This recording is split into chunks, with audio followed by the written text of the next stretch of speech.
Yo, this is Eric Penn from Virginia Beach, Virginia, currently living in Harlem, New York, and I am off the block with Urban View.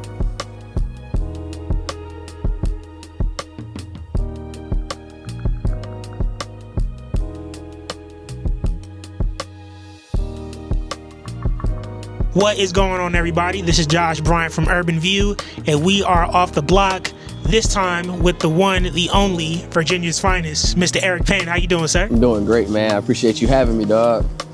Man, I'm glad you can be on. You've been one of my favorite artists for a long time, and we were able to put this together. Salute to Lucas for being the connection, and I'm excited to talk to you. You ready? Yeah, man, I'm super excited as well, bro. All right, let's get straight into it. So the first question, how has your block or neighborhood shaped the best of you, not only as a person, but also as an artist? Well, I think that answer is twofold. So, as a child, I am truly from Virginia Beach, and I was blessed enough to be able to grow up during the budding of Missy Elliott and Pharrell and Timbaland. And I feel like because we got an opportunity to create our own sound, like music really had no boundaries for me. So I think that seeing them with my own two eyes, I truly believe that it's so difficult to become something if you don't see it yourself. So being able to see it, I literally saw it. I saw it from the origin of it. So being able to see it, I saw Pharrell kind of mesh the sounds of alternative punk and gospel and R&B and rap. So in my mind, like I basically, if I wanted to, I could do anything I wanted to, right? So it just helped shape this imagination for music, or this imagination for my creative. And then I would say here, I mean, like I said, I'm truly a Virginia kid. Everything about me is 757. But moving to New York and living in Harlem, like it's like you kind of feel the aura of the Renaissance. So my building is named after Paul Robeson. So just being able to, kind of feel the Black excellence every step you take is kind of like giving me a new sense of confidence, man. So yeah, I would say that it's a twofold answer to that. I love that answer that you gave. And on top of that, I gotta ask you this. Virginia Beach, there's legends on top of legends. Who's on your Mount Rushmore? Just Virginia Beach artists or just people from Virginia Beach? Let's do Virginia. Let's make it easy. Just people from Virginia? Yeah, or just artists, producers, okay. Who impacted the sound? My number one, and I feel like this person does not get enough credit, Missy Elliott, man. Exactly. It's number one. There's nobody better than Missy.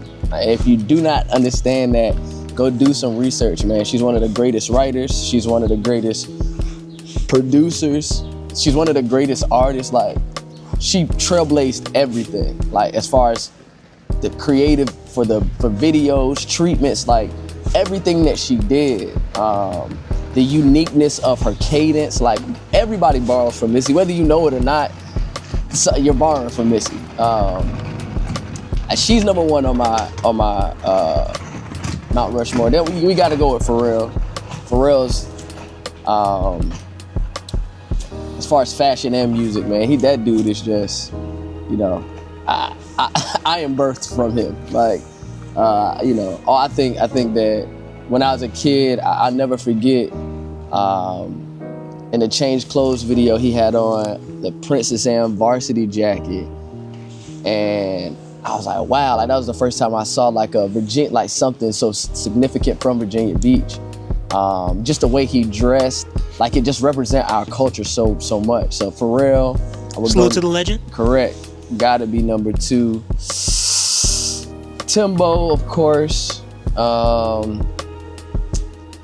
And yeah, man, like this dude doesn't get as much credit either, but man, Mad Skills gave me my first opportunity to like be on a song, like be in a studio. Like I got to see Raheem Devon work because I was around Mad Skills. He poured into me when I was in college, so like big ups to Skills. Congratulations on the Grammy. Congratulations to Mike Millions, my brother, Michael Millions, man. But yeah, man, those four people are super important to who I am as an artist. And honorable mention, Peggy Britt. A lot of people don't know gospel artist Peggy Britt. she's a god in this. She's amazing. A lot of my runs, I tried to replicate her when I was a kid. So Really? Peggy Britt, absolutely. Peggy Britt is definitely huge person for me. That is dope. Salute to everyone that you mentioned. And I love that you mentioned the gospel tie. We're going to be talking about that in a little bit. Yeah. But this next question, I got to ask you, how do you represent the sound of your neighborhood through your music and your style? Man, that's a great question. I think, like I said, man, I feel like I'm so eclectic, and I feel like that's what Virginia Beach was. It was just everybody. It was everything. It's a pretty diverse city. Like my high school was like majority Filipino.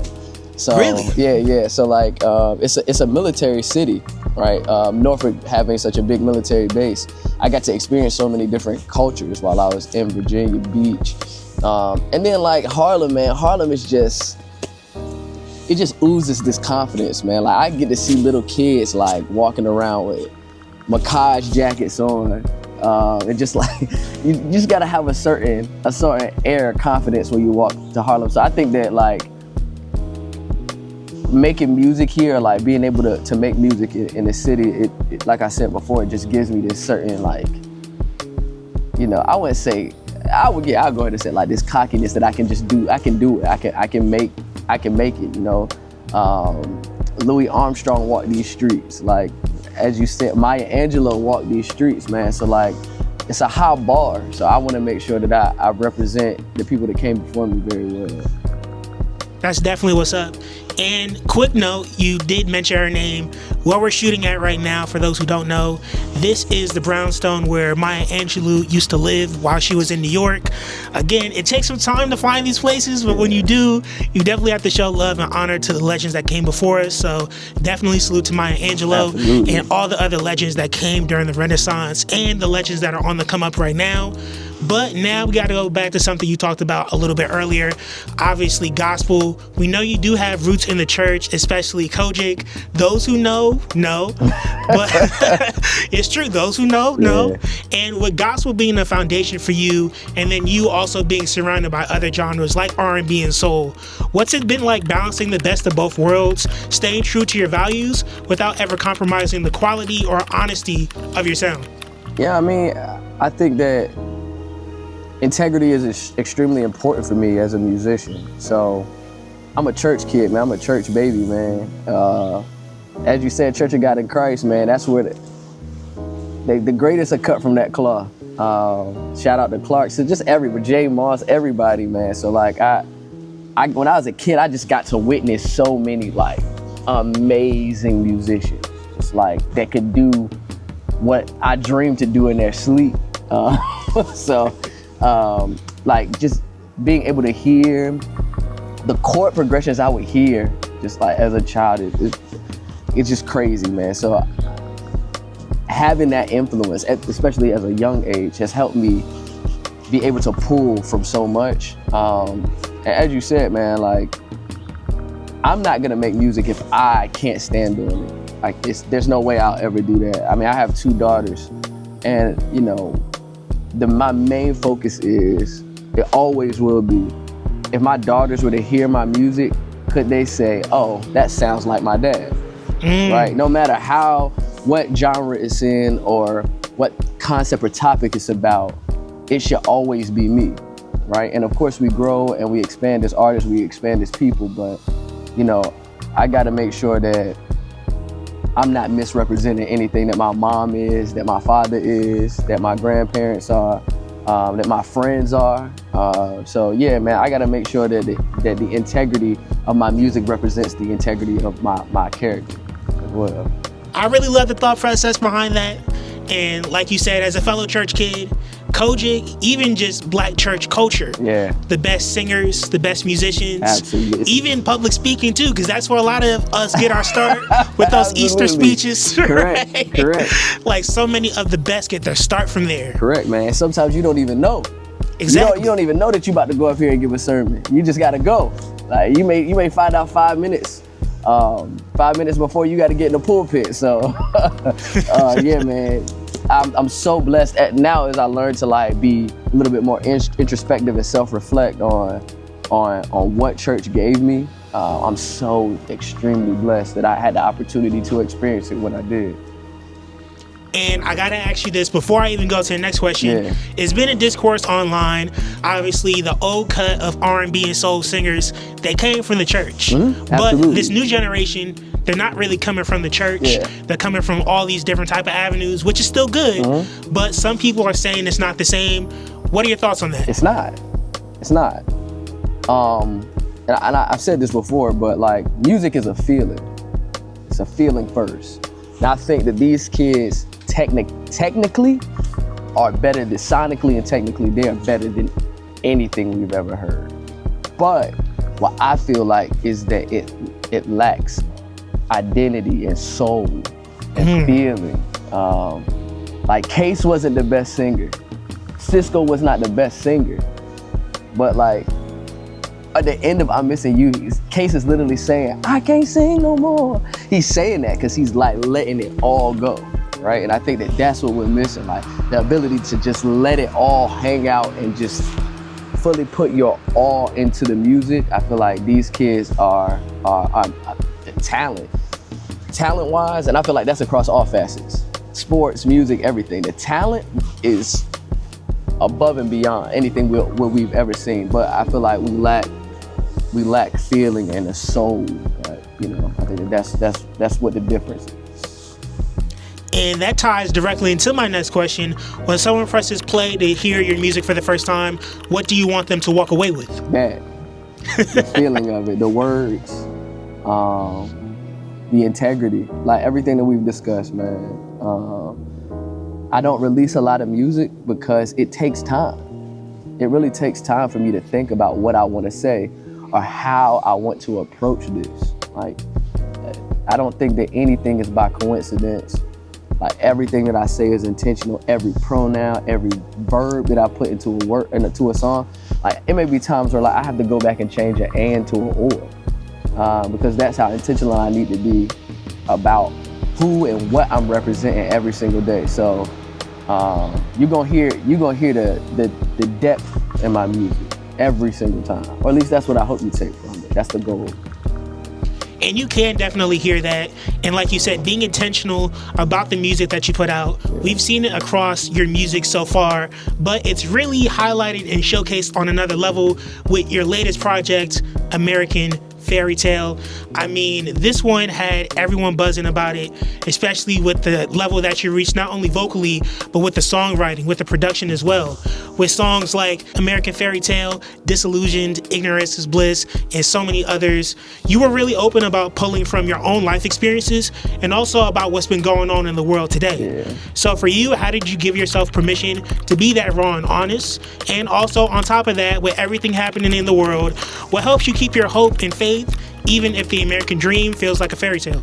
Well, I mean, faith is the substance of things hoped for, right? And the evidence of things not seen. Right, so I don't gotta see it to believe in it.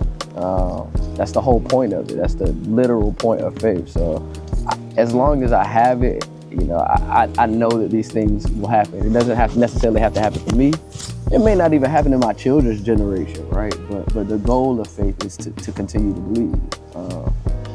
So I think that's the answer to that question. And like, it was a hard decision. Like, people know me as an R&B singer, right? And people know me to talk about topics they've known me to talk about topics like love and heartbreak and, you know, being with your significant other. And for this project, it was such a defining moment for me to release this. Like, I have been making this project since COVID. It took me like 5 years to really like get comfortable with saying some of the things that I was saying.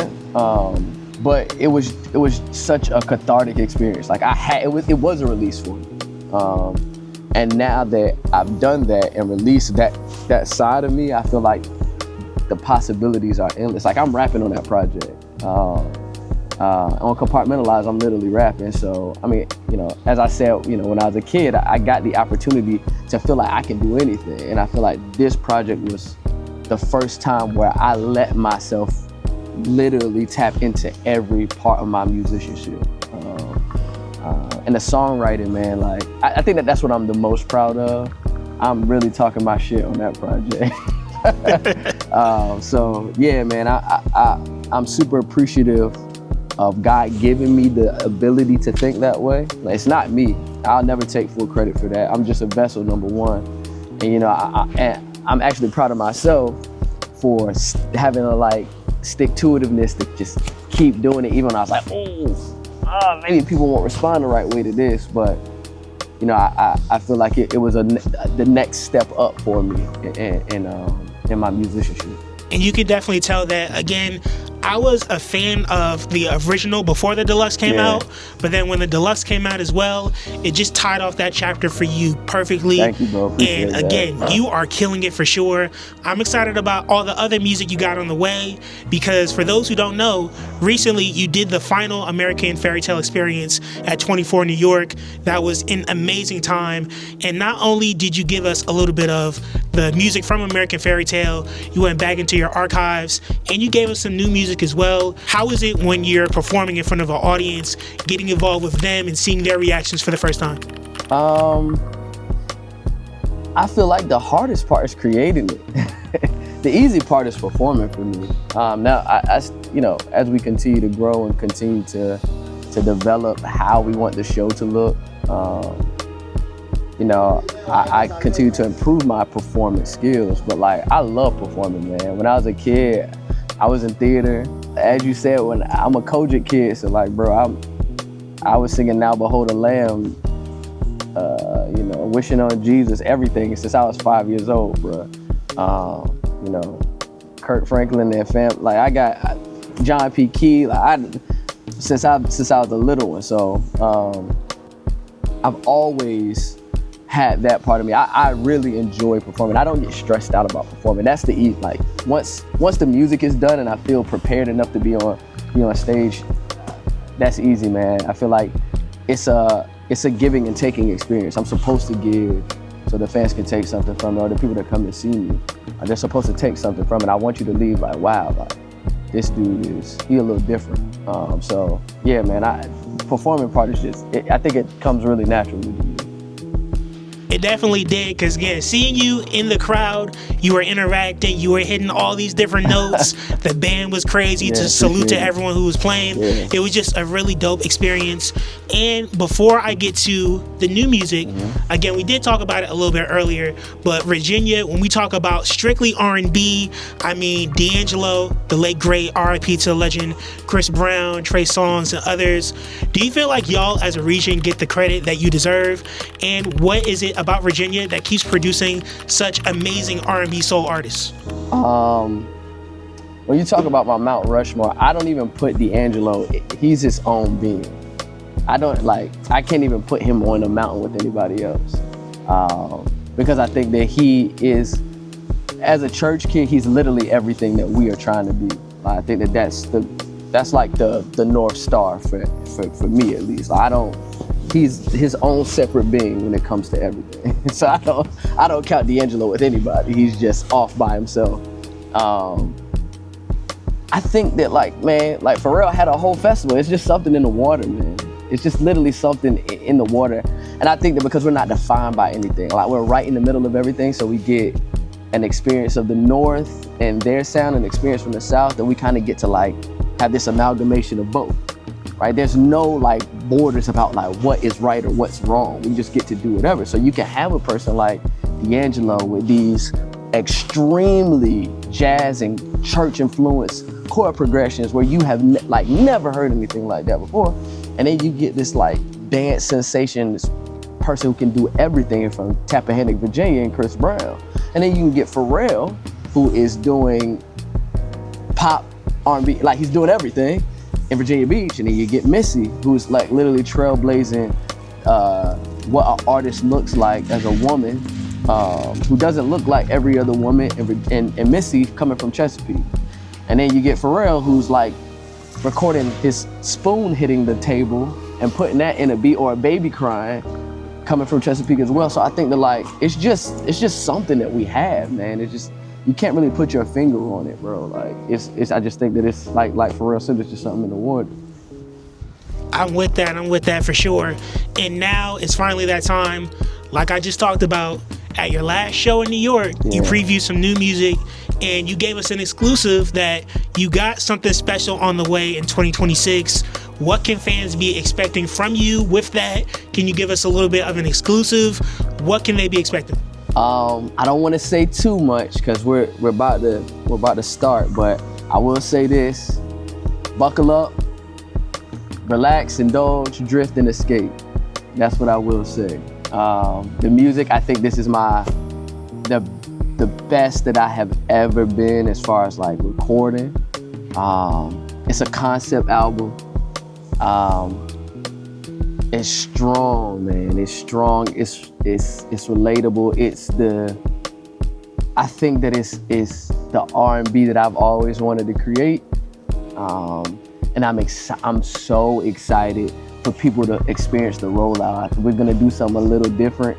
I'm so excited for people to experience the rollout and experience the music, man. I think that it's a really, really, really strong project.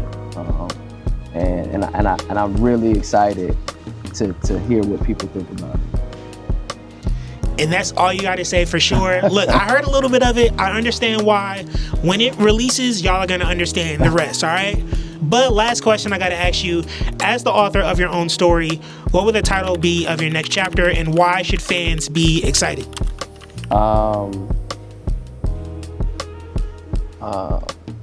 That's a great question, man. Intentionality, man. Ooh.